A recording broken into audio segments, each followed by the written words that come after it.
സമാധാനങ്ങൾ തലമുറകളുടെ മേൽക്കൂരയ്ക്ക് കീഴിൽ. എന്നാൽ ഐക്യം എത്ര ദുർബലമാണെന്ന് നമുക്കറിയാം.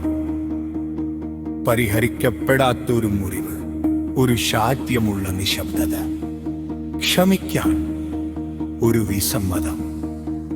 പെട്ടെന്ന് ഒരിക്കൽ ശക്തമായി കരുതിയത് പൊട്ടിപ്പുറപ്പെടാൻ തുടങ്ങുന്നു, പുറത്തല്ല, ഉള്ളിലാണ്. കാരണം സഭയിലെ വിഭജനം എല്ലായ്പ്പോഴും ഹൃദയത്തിൽ നിന്നാണ് ആരംഭിക്കുന്നത്. അഹങ്കാരം, നീരസം, മുറിവേറ്റ ഓർമ്മ, നിശബ്ദ തീരുമാനം, ഞാൻ വഴങ്ങില്ല.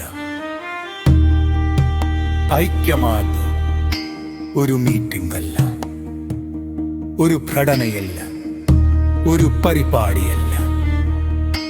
ഐക്യം കീഴടങ്ങലാണ്.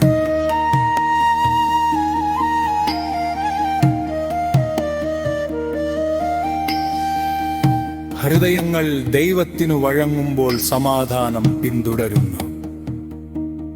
വിശ്വാസികൾ ഒരുമിച്ച് നടക്കുമ്പോൾ അവർക്ക് ഏത് കൊടുങ്കാറ്റിനെയും നേരിടാൻ കഴിയും.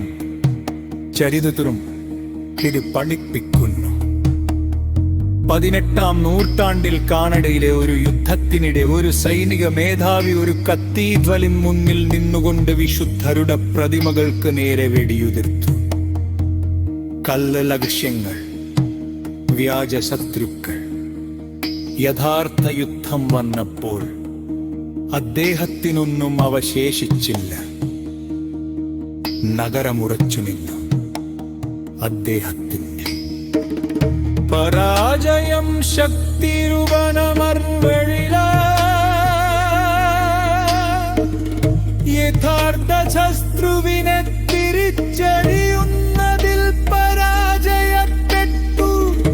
സഭാഗത്തേക്ക് തിരിഞ്ഞ് സ്വയം ആക്രമിക്കുമ്പോഴെല്ലാം അതെ തത്ര സംഭവിക്കുന്നു.